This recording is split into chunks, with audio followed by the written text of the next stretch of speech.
Thank you. Thank you. Is this on? Yep. Can you hear me? Okay, great. So, welcome, folks. Last stretch of the day, last slot before the closing keynote. It was an awesome day. I know I enjoyed a few talks myself. Also, chatting with people on the hallways, so that's always fun. Sort of the highlight of the conference for me. So, looking forward to catching up and meeting new folks after the conference is over with the social at the end of the day. So, if you want, come up to me. We can continue the chat that we're starting right now. So, even if you don't get a chance to get a question on, or you don't want to get a question on record, feel free to approach me afterwards, and happy to chat with you and learn what you're doing. So, let's get started. A while back, I was at Meeting C++ conference in Berlin, and I was sort of afternoon, like right now, went out in the hallway, grabbed 2 bottles of water from the cooler there on the hallway, and sat down at the, they had tables there, sat down for one of the sessions, right? And put them on the table, and I was looking at them, and I got all frowny, and a friend of mine on the left was looking at me and saw my sort of frown, and so I was like, whispered, "What's wrong?" And I was pointing at the bottle next there, and he said, "Oh, I get it." So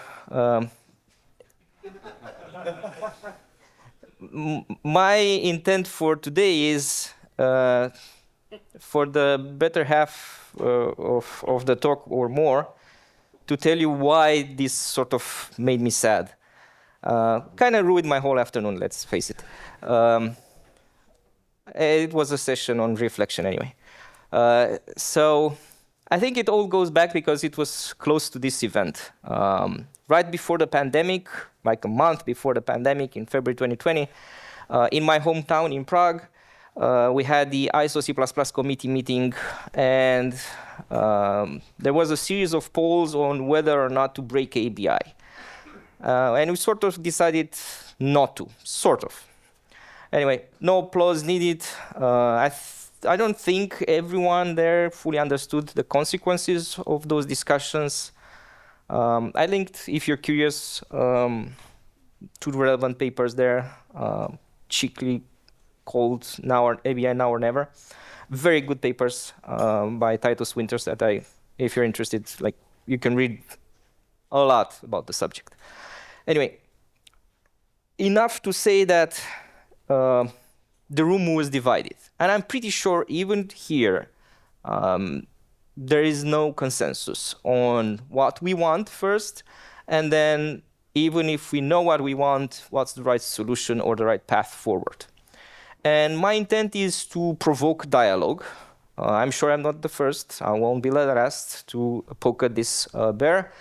But I do want to sort of provoke some discussion. And I want people to sort of come up and say, "Oh, I don't agree with this point of view," or "Here's what kind of problems we're facing and why we need this or that, or why we don't need this."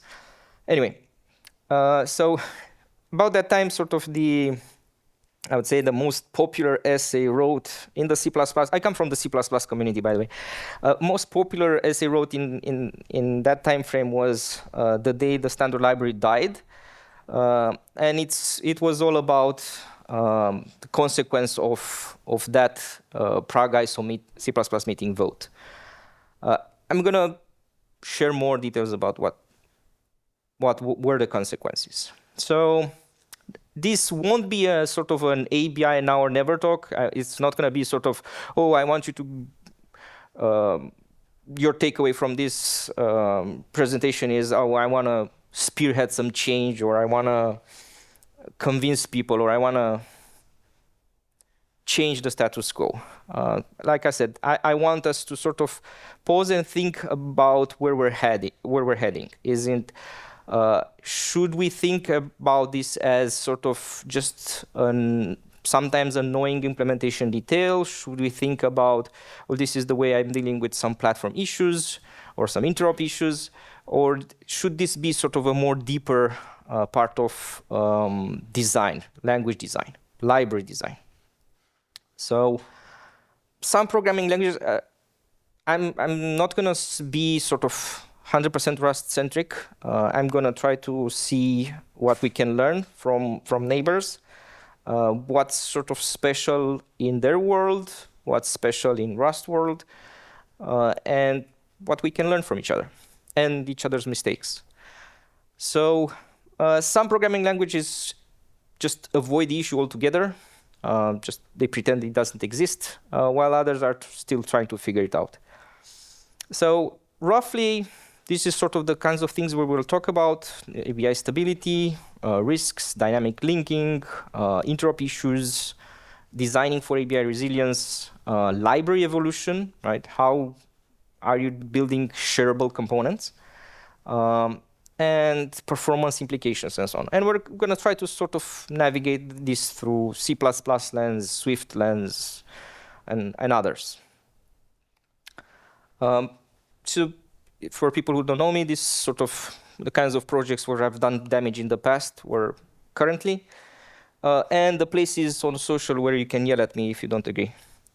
And although I sort of have here sort of position in front, and it seems like I have some authority on the matter, it's just like my thoughts. So like take it with a grain of salt, challenge me, tell me your opinions. Don't assume that I have the answers, because I don't. So what is ABI anyway? So it depends on who you ask. They will sort of formulate it in a slightly different way, carefully choosing to ignore some parts of the story because they don't care about it. So it's platform, it's hardware, calling conventions, language compilers, libraries, your code, dependencies, and so on. It's sort of a catch-all thing for implementation. And that, oh, I have these two parts that they sort of need to agree about how things should work, roughly. So ABI stability isn't technically a property of the programming language itself.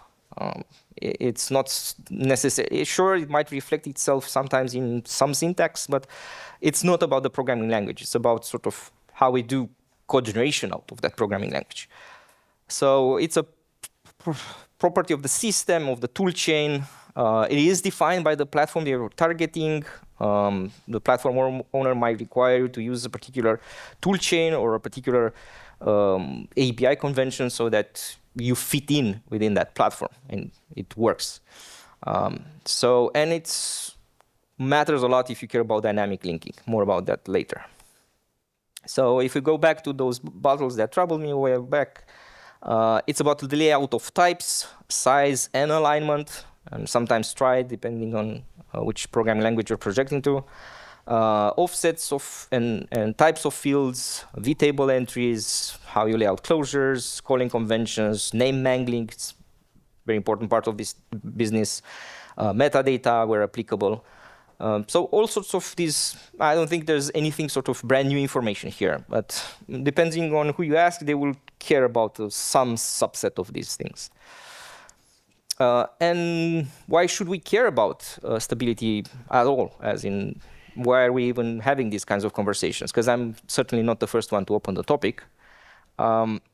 So for many reasons, we might not want to share the source code of our libraries, or we want to leverage any version of the compiler to build the stuff, maybe the latest version, and I want to be pinned to a particular version of the compiler so that I can work with others components. I don't need full project visibility into source code. I don't want to recompile the whole world, build everything, because I want to change some small piece of the system. And I want to be able to ship and patch and update components independently. Think about security updates and delivering security patches in an operating system, in mobile operating system, and so on. So in general, you want multiple programs to be able to share things and not just everyone compile the whole world and pack all their bags with them. You want to share system frameworks and want to share, if possible, dependencies and so on. Especially important in let's say, mobile operating system environment, where you don't want to have all your gazillion apps that you install from your store to ship all the system frameworks, because they need them compiled in a special way. If we're talking about plugins and extensions, right, many software products rely on their feature functionality set on them being extendable. There are vendors who actually sell components that extend existing shell-like systems. Think about, I don't know, Adobe Photoshop plugins, Office plugins, what have you. All sorts of such things. And of course, the elephant in the room, language interop, right? If we want Rust to really penetrate everywhere, we have to meet users where they are. We can't just say, rewrite your whole thing in Rust. We need to be able to build a bridge. We need to be able to interop properly. And if we're dealing with native level interop, we need to be able to control how these things look and how these things can talk to each other at binary level. And in language, of course. So when? The question is, let's assume you might want this, right? When's the right moment, right? Because you don't want to shut the door on future compiler optimizations and potential library improvements. More on that later. I'm going to show some awful examples. If you're stabilizing ABI too early, you might miss out on such optimizations. You say, oh, it's too early, it's the language is not mature, the standard library is not mature enough, the ecosystem, it's still in flex, we want to move fast and break things and whatever. If you're saying it's too early, you're saying, I'm going to miss out on too many things, right? But if it's too late, then you end up in a position where you say, oh, now it's too late, kind of everyone expects this is the status quo, and we don't want to cause disruption that way. So you always want to sort of have the right velocity to improve things, but at the same time, you want people to be able to join the journey and not just say, oh, this is a too fast-moving train and I can't rely on everything here. So these are not, people tend to think these are impossible things. They're just hard engineering problems. And yes, trade-offs need to be made in some places. And yes, you need escape hatches. Right? As everything with engineering, it's tough problems to solve, but not impossible problems to solve. And speaking of evolving software libraries, yeah, you want to add new functionality, fix bugs, improve performance. I'm going to show some examples from older things like C++ standard library. Improve performance. That's a big reason why people say, oh, we want this flexibility in our pocket because we want to improve something, and we can't because we break ABI. All sorts of things that might impact one of those criteria for what representation is, right? Layout, padding, vtables, and so on. And implementation detail, right? If we're taking just like, I took arbitrary snapshot of some things that I wanted to look at, right? And did sort of a ABI scorecard, right? Go, no ABI stable guarantees. Rust, no ABI stable guarantees. Carbon, no. Zig, no. C++, we don't like to talk about this, but it's very much in ABI stable land, right? And we've done some straying from this path in the past, and it was very costly. And Swift, yes, since version 5, and very much so deliberate part of the language design and evolution design of the library. So if you care about some of these things, I don't even know if anyone cares about this, but just I thought it was interesting to show some highlight. Zig supports C ABI for extend things, allows seamless interaction through C ABI, but does internally use some other representation. Go, again, it has an unstable ABI. They will change it from version to version. They do have something they call ABI internal. When they interact with platform-specific things and assembly, they have a representation which they call ABI 0. There is some kind of transparent wrappers to do this interaction. So Again, no official commitment, nothing stable, just some convenience things to interact with platform-specific assembly representation. Otherwise, very much so we are in our private universe here. Carbon actually puts a stake in the ground and says, oh, this is not even part of a goal, right? It says it's explicitly stated as a non-goal, right?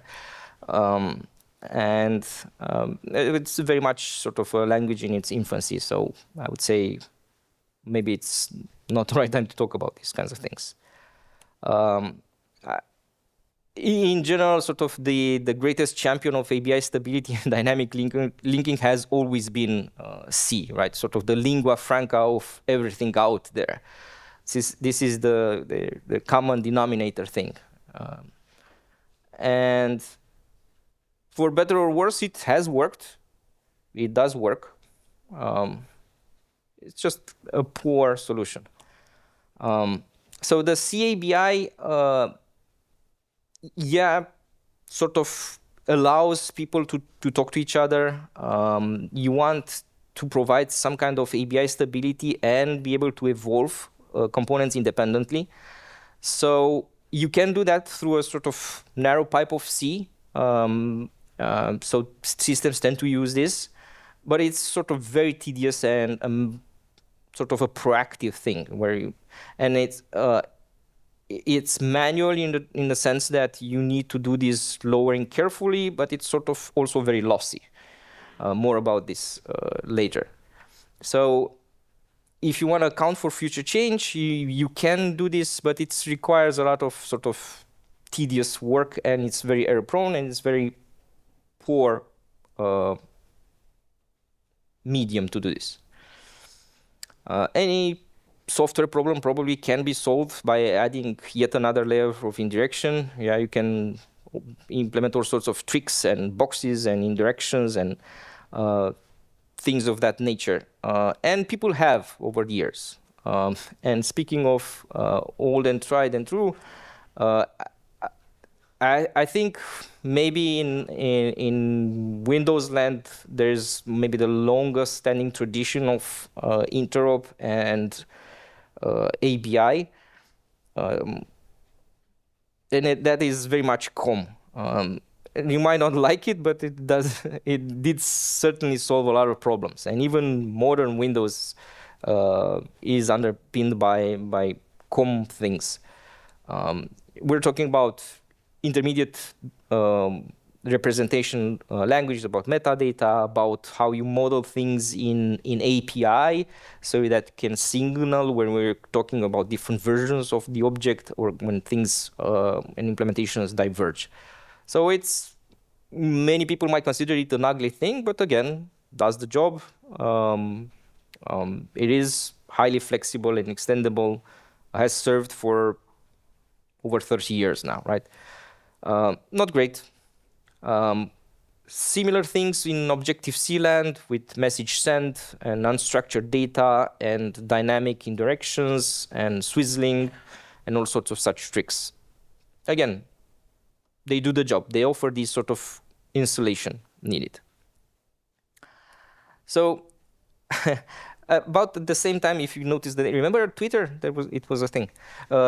So about the same time as that ISO C++ meeting vote, there was this discussion which I found extremely interesting about the consistency argument, as in, oh, standard library sucks and we want to improve it and we know what we want to change, but we can't break anything, so why should we use it?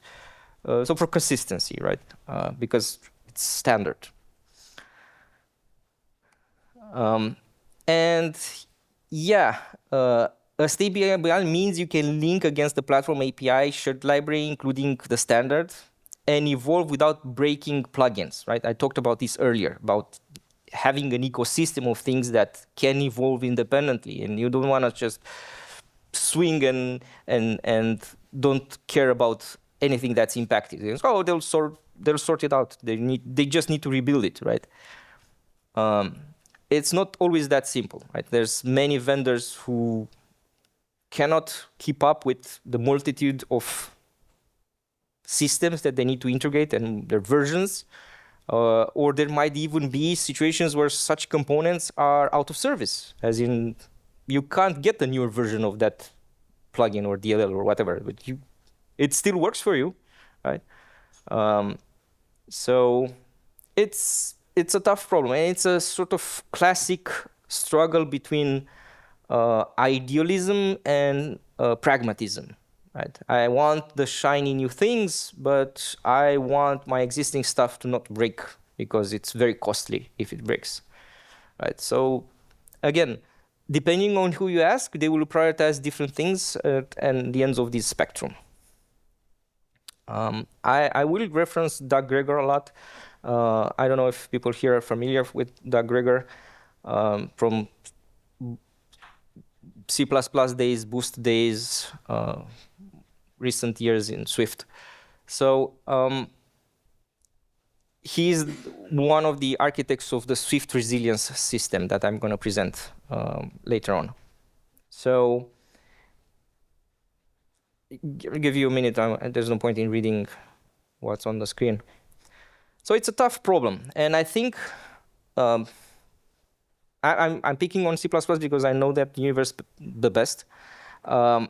But it's sort of also the best cautionary tale of how things can go wrong and how people can be stuck and how people can make rash decisions, sometimes ego-driven.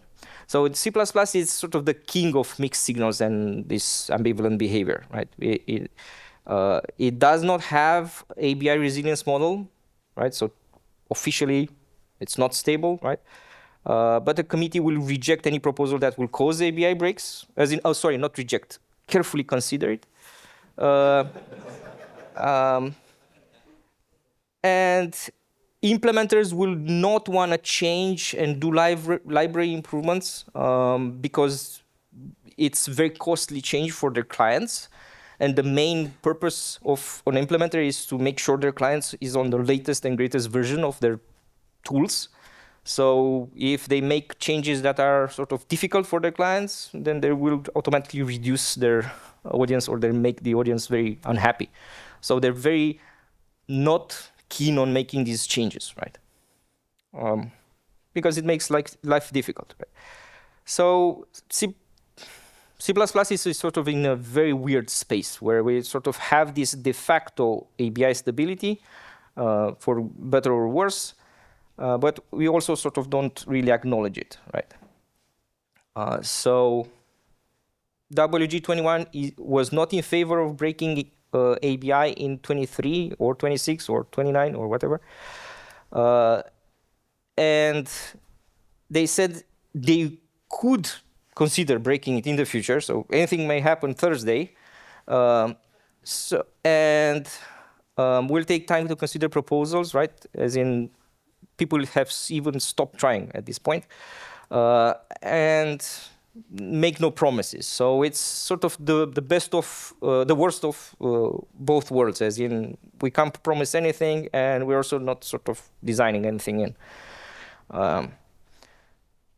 So, as usual, tough choices. We've done some mistakes in the past, so you need to understand that this comes from pain, past pain. So there's been sort of I picked some interesting checkpoints from the past. I would say the most recent one was the change in implementation in standard string in GCC, which was forced to change in its implementation from reference counting to support move semantics in C++11. Yeah, I understand that sounds like C++11 happened like a lifetime ago, but it took over 11 years for people to actually move off of that ABI. And the GCC toolchain actually had to maintain both implementations. And you had to manually opt in the one you wanted. Because again, they didn't want to break the universe. Question? Sorry? What is MSVC6? That's a very old version. The question was, what is MSVC6? It's an old version of the Microsoft C++ compiler. Very old version. And the reason why it's on the slide, although it might be older than some people here, is because it was so popular, not because it was great, but because the newer ones were incompatible and people were stuck using the old one, right? It was called the great one, right? That's how you know you suck when you.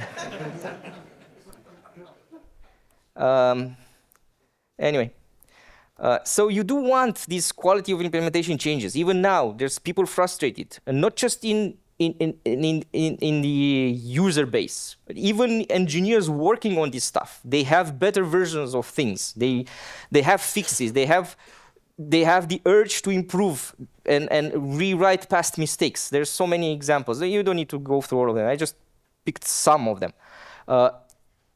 We want to change these things, but they always end up being shelved because it's not the right moment to break ABI now. And it's never the right moment, by the way. Right? So you're always going to be stuck with the poor implementation of a hash or a mutex or whatever, and you're not going to get the best one. We might get the new one, and you're going to be told that, hey, you use this one, but you're not going to change the old one. That's life. I just showed some examples here. Right? Things are moving, though. Right? There are sort of experimental knobs that nobody knows about, and you can tweak these things. For example, I have here something from the libc++ standard library from LLVM, Clang LLVM. You can toggle with these things. There's defines and knobs that you can play with to say, I'm going to opt in the unstable version, or all sorts of things. It's mostly an all or nothing solution. Nobody knows about them, so there's as if they're not there. So I'm going to try to show now. I've shown sort of things from the C++ world and what worked, what didn't. And it's not all bad, by the way, what happened in C++ world with this sort of ABI denial. Customers are happy, as in they know if they're building their stuff with the latest and greatest version of the compiler, and they have some 10-year-old DLL or some plugin, it will just work, right? It might be vulnerable as hell, but it will work. Security is a detail. So again, I think it's going back to, is this an implementation detail or an accident of the platform I'm dealing with, or is it part of the sort of the design of the language and library evolution? I think it's a matter of, now I'm switching to sort of Swift world to tell you about how things are there. And I think it's relevant that some of these things are differently prioritized. And I know I put them in sort of left and right columns, and they seem like they're sort of opposite. It's a nuance, I know. But I sort of want to outline some things that are relevant to the topic, right? In terms of what each community tends to prioritize. And yes, I'm going to talk about dynamic linking and shared libraries. So the doors are still open. By the way, who knows about outlining? I see 3, 4 hands, one shy one. So this is relevant to the ABI thing, by the way. It tends to be something that Swift cares more about, but it is in LLVM, so it is for everyone, right? I do recommend, if you're interested in the subject, I think the picture tells the story, but if you're interested, there's two very good presentations on the topic. So in brief, it's sort of figured out where you've got repeated calls to sort of chunk of code intended. Yeah, that's correct.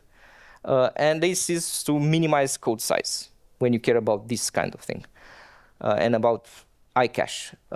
And this impacts symbol information, this impacts layout, this impacts API in more ways than.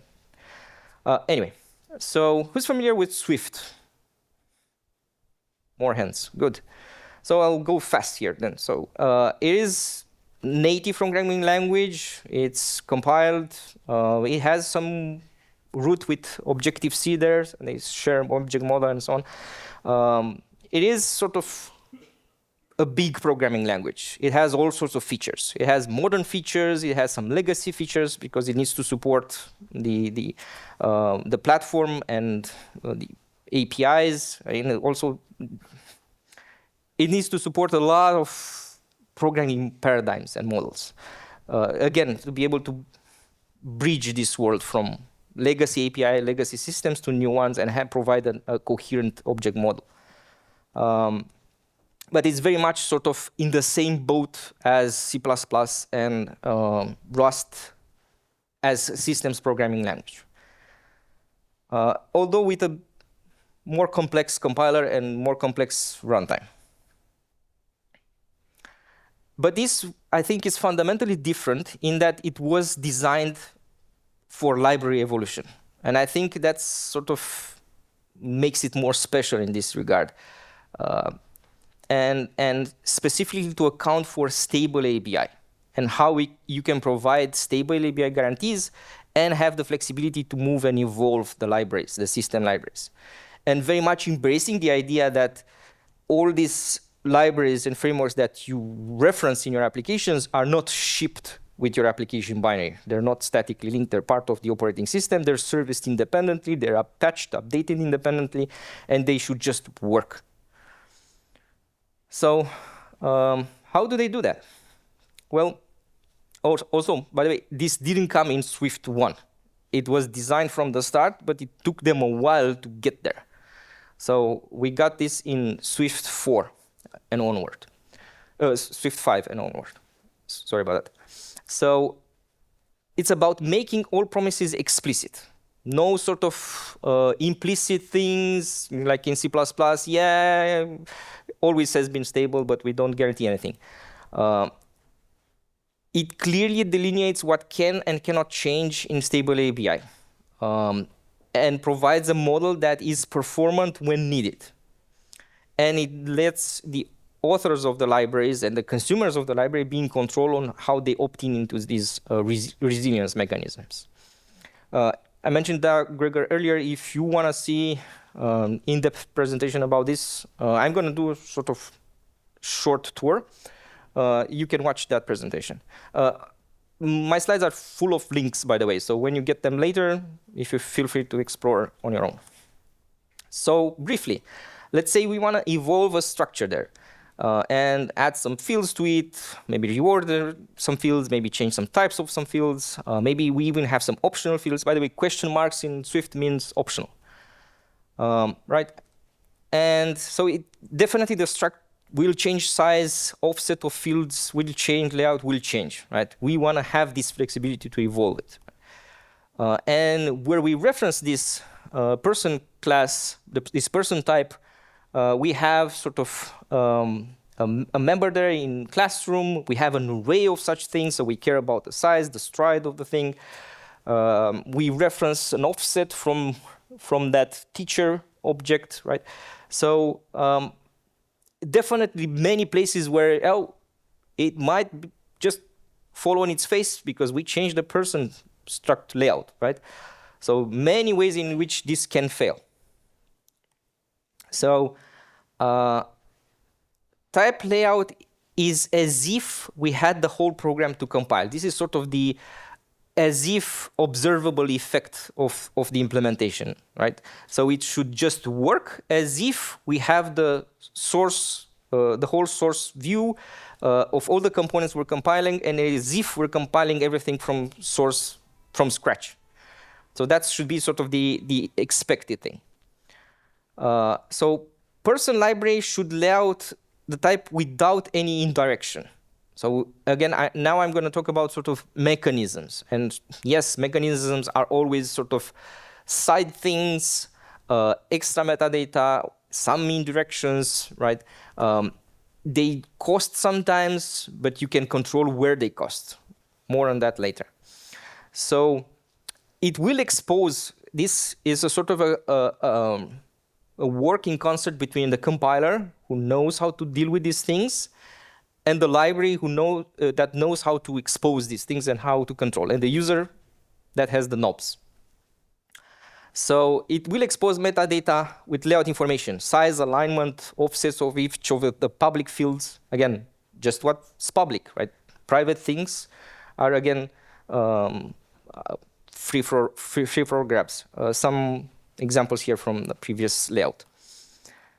So now we have two sides of the things. We have client or external code that needs to reference these types of things. And then you have library code. And this is where the difference comes in, right? Client external code always interacts through layout metadata because it needs to discover the layout. And this discovery is not something that happens on every dereference or on every path when we touch, let's say we touch a field, right? On every time we indirect to get to that field. This layout metadata computation happens when you load that component. So it happens just once per process lifetime. And then you only get through arithmetic computation of these offsets. You never sort of have to compute this. So you pay the cost once, not per reachability. So when you want to access the field, you read the metadata for the field offset, you add that offset to the base object, you cast the new pointer, and you get there, right? When you want to store an instance on a stack, let's say, you read the metadata to find out the real size, emit the proper allocation instructions, and you lay it out there. So again, you go through this metadata information and this computation, but you load all the metadata just once. On the other side, in the library code, so sort of the internal thing that references that type in the library itself, it doesn't need to go through this operation, not even once. And it definitely doesn't need to do the indirection arithmetic to reach out in the particular offset of a particular field. So you don't pay for that extra cost when you're within the implementation boundary. When you say, OK, this type is part of my component, then I'm not going to pay for this resilience installation. Right? I'm going to access it as if it's an unchecked access, because I know I'm always compiling this thing with the code that is calling it. I'm inside the component, not outside the component. LLVM does play a role here, and it does offer some things that are nice. Support for dynamically sized things on the stack. This is something that's very useful for Swift. And Swift makes heavy use of ABI stable value types, right? So, for example, you don't know a type until you load a particular module. Then that's when you consume the metadata, and sort of all these types become sized from the point of view of the object model. Dynamic allocations can handle this nicely with minimum performance impact. Again, only when you're crossing these resilience boundaries. More about resilience boundaries later. C++, for example, is definitely square on the opposite side of things, as in it always wants things to be compile time constant size, and size of a line need as runtime things are just like incompatible with C++ object model, at least as designed today. So it's in Swift, it's all about building these resilience domains, about explicitly defining and modeling these boundaries around your components, and being very deliberate about it. Right? These are components. These are things that I'm considering in the same. Even if I have more components, I consider them in the same apartment if I'm always going to compile and ship them together. Whereas these components are sort of considered external world, right? So it's about being deliberate. So you introduce the appropriate indirections for separately evolved software modules, and you optimize the way the indirection for stuff that you commit to being part of a whole, right? Sort of like this, right? Let's say our person library is a resilience domain. So the person type and everything that's in that component that's related to those maybe operations and whatever needs to be in that component. That's a one resilience domain. The operating system is another resilience domain, let's say there's a framework in the operating system, and I want to reference the pair type, right? Maybe I put the person in some pair, right? That's a different resilience domain, right? The application itself, right, might be a resilience domain, right? I took some arbitrary example there, right? So again, it's about the developer being very deliberate about how they're opting in into this mechanism and where are they willing to pay the cost for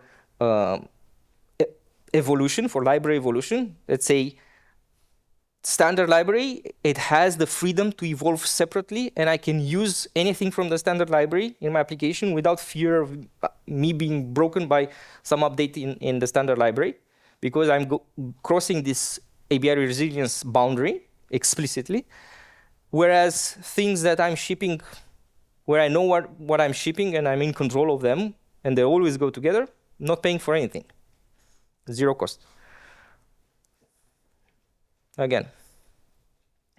So within a resilience domains, all implementations are fair game. It's as if you don't have a stable ABI. When you're inside a bubble, all bets are off, right? You always know you're compiling everything from source, you're good to go, right?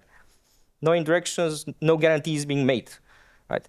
And optimizations need to be aware of these resilience domain boundaries, right, as well.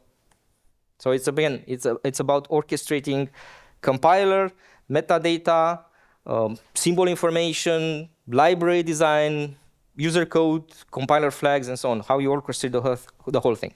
And sure, you can make, if you say, oh, I don't care about any of this business, right? I'm in a world where I always ship, I will build from head, ship everything, compile everything from source.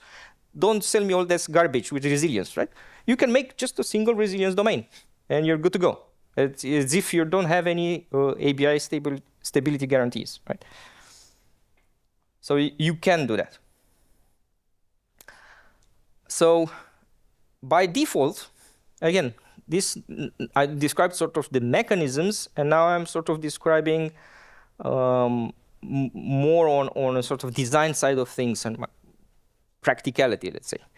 So by default, a type that is defined by a dynamic library has resilient layout, right? So again, about making the good defaults. Size, alignment, stride of that type aren't statically known to the application. Right? It must ask the dynamic library for its type in a value witness table at runtime. I told you this is loaded just once when that library is injected in the process. There's details. I have a link there if you're interested in how this works and how witness tables work. I would say it's very interesting. I found it, although you don't really need to understand how it's implemented to use it. I think it was very instructive to look at this. So if you're into this kind of thing, maybe if you're like compiler nerd or something, I think it's instructive. Even if you don't care about Swift, like just look at how these things are implemented. I think we can learn a thing or two. So inside the boundaries of a dynamic library where all the implementation details are statically known, the type is handled as if it's not resilient. No indirections, no performance costs, right? And again, putting a stake in the ground and saying, okay, by default, DILib is a resilience layout if you don't do anything. So this is sort of you get for free for libraries. And you can opt out of it if you don't want it. There are escape hatches, as always. If you want to trade future evolution for client performance. For example, explicit inline code exposed into a client enables color optimization, generic specialization, but prevents any change to the function semantics, right? So if you stick an inline there, you automatically sort of box yourself out. Fixed layout. Again, these are sort of Swift-specific things, and you might not care about them. I'm just showing you these things so that you know that there are these knobs, there are escape hatches, there are corner cases where you are in control or you should know what you're sort of losing, right? So, for example, you say, oh, I know this thing has a fixed layout, and I want for specifically, not just for to construct a resilience domain, but I want, okay, this type, I know that the pair thing, it's always going to be a pair, right? I think I've seen in one of the talks today, somebody showed a pair type in Rust, and it put a rep C on top of it. I don't know. I think it was in this room. Yeah. Anyway, so so again, you say, oh, it's just a pair, right? I'm not going to change it. I'm not going to pad it. I'm not going to do anything with it, right? I know the layout, right? Famous last words. You can. You have the knobs to do so if you know what you're doing, but not by default. It's not perfect. I'm not trying to sell you here on some Swift snake oil, right? And also what works for Swift, it's not sort of immediately transferable to anything else. So it has a large runtime component. It has a complicated compiler. Handling all this metadata, sort of, it's an extra thing, right? Maintaining these witness tables and metadata indirections. Handling generics is a complicated business. If you want to read more about how Swift handles monomorphization and reabstraction, it can get really messy. It's linked in that article that I put there on the bottom. So, and of course, everything you add, once you commit to this design philosophy of library evolution and type evolution, anything you do in the language becomes a serious consideration, but very much so as we do when we're using sort of strong typing or an opinionated compiler that sort of tells us, hey, what the hell are you doing here? Same thing should apply for library authors and for type authors. And again, every single design decisions forward will have to take into account these considerations, as in, how am I designing these things in terms of the ABI resilience guarantees that it can offer, right? So it cannot be an afterthought, right? You need to be deliberate about it, and I think that's a good thing. So now I'm closing with Rust.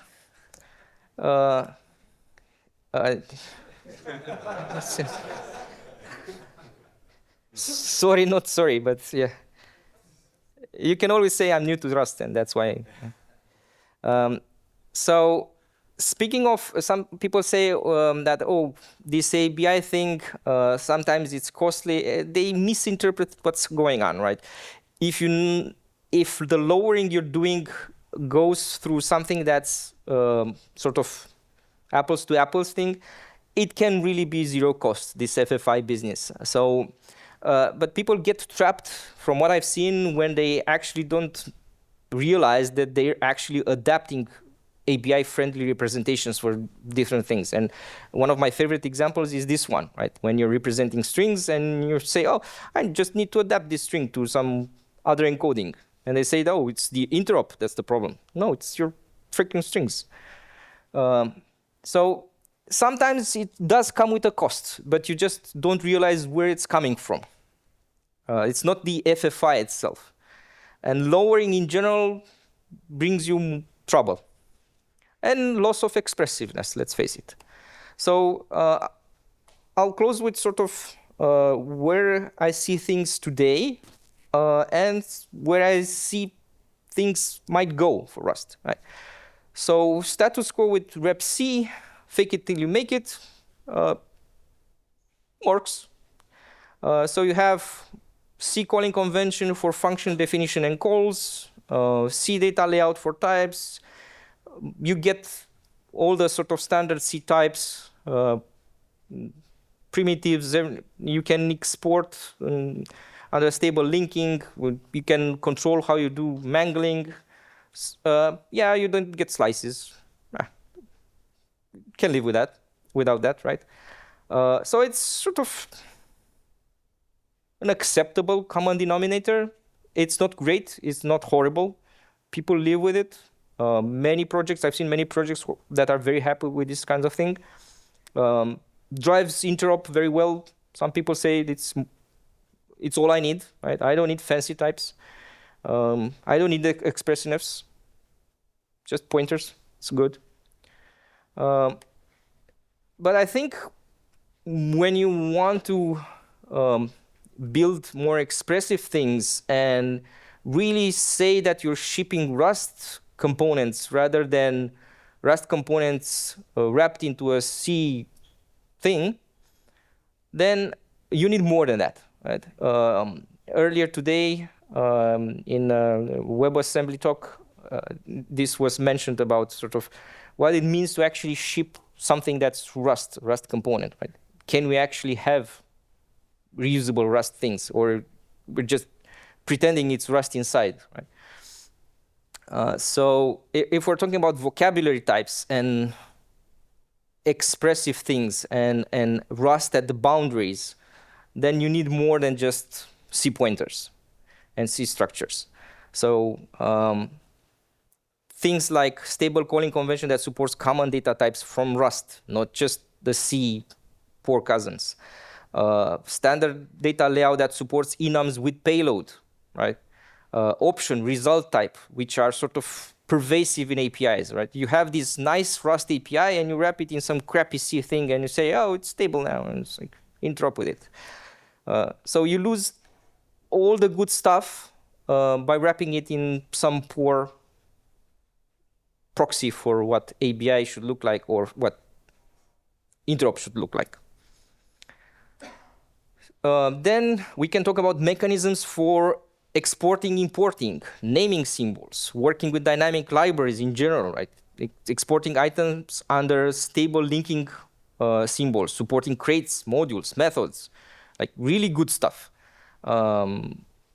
Use a crate as a dynamic library, only importing the exported items, right? Really, truly powerful dynamism at higher level than just like, let me use this struct from your code and let me call this function in a nice way. Cargo features to support dynamic linking of Rust library and so on. So it's a shiny new feature there. We're just too afraid to export it. Trait objects, vtables, type ID, right? You want standard data layout for dynamic trait objects. These kinds of things. A way to deal with types that depend on global state. Think about allocators and allocated objects. Box, vector. I want vector to be part of my boundary, part of my definition, part of how people interact with my component. I don't want some pointer to some C array, right? I want vector. Stable type ID, right? Access to standard structures like maps through dynamics standard type objects, right?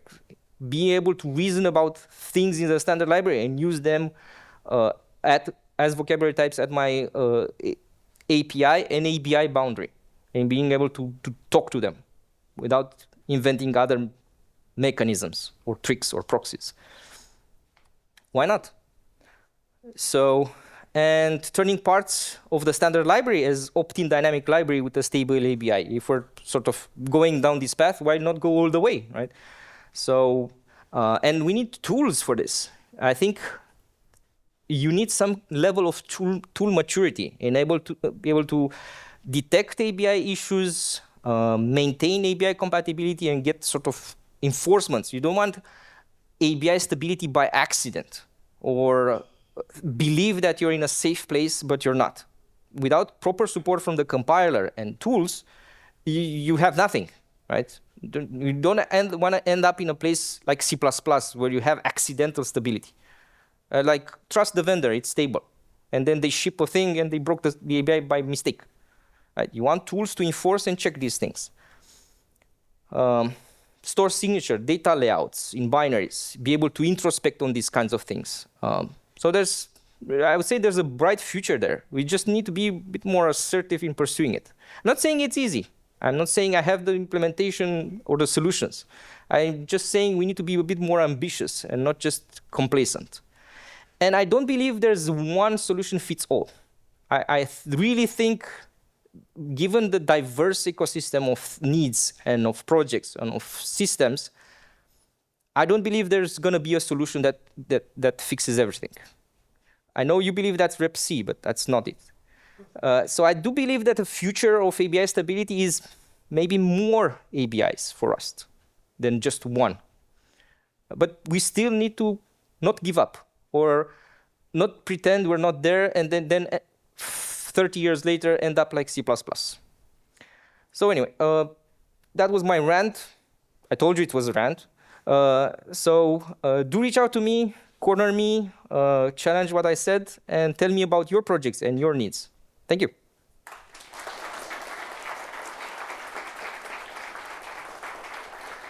Do you have time for questions?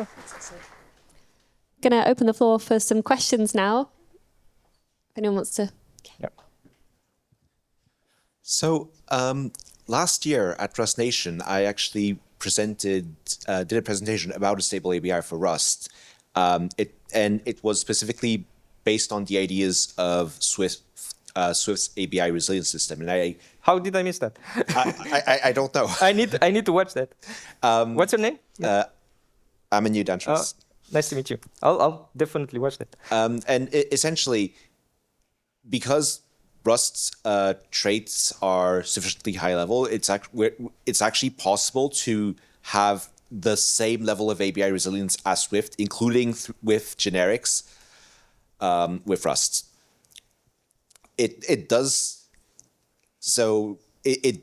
get a bit strange because things that are const now are no longer const, but instead const eval code gets run at load time instead of at compile time. It's a bit weird, but conceptually it works mostly.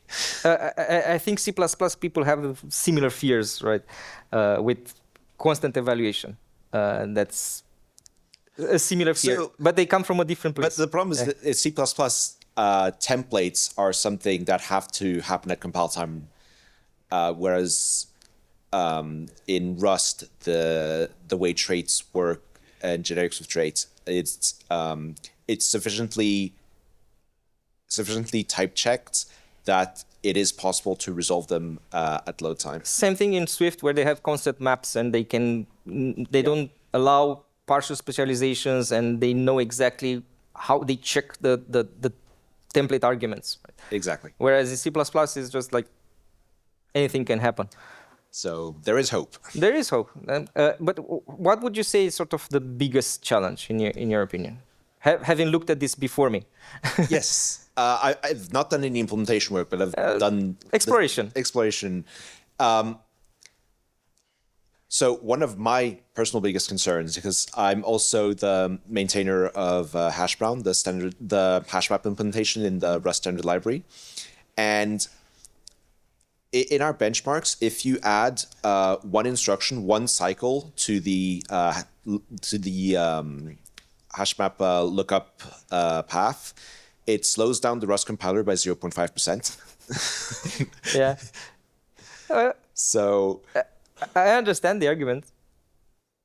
We'd like to be able to inline all of the hashmap implementations, but then we're fixing the implementation. On the other hand, we are currently today still working on making improvements to the hashmap implementation, which involves ABI breaking changes to the layout. So it's a difficult trade-off. And you will never end up in a place where you say, now I'm happy and I want to freeze it. No. It's never going to happen. It's never going to happen. So that's the C++ route, you know. And I sympathize with the argument. I totally get it. And I've heard people agonize about specter mitigations in the same way, as in, we can't afford specter mitigations here. It's like a few percent that we can't just afford. You need to put a stake in the ground and say, okay, for this component, it's not negotiable. I want specter mitigations. I'm going to lose, 5%. I need it, right? Whereas in others say, screw it. Hack me. So it's never going to be an easy call. It's never going to be an easy call. And it's never going to be a point where you say, I'm happy to lock this down and never touch it again. We've seen this too many times in C++, where we said, we got it. And then we found out that we were stupid. I'm definitely going to watch your talk. I don't know how I could have missed that. Thank you. Any more questions? We're technically on time, but I'm free to take questions offline in the break. Yeah, just Thank you very much. corner me. A big round of applause.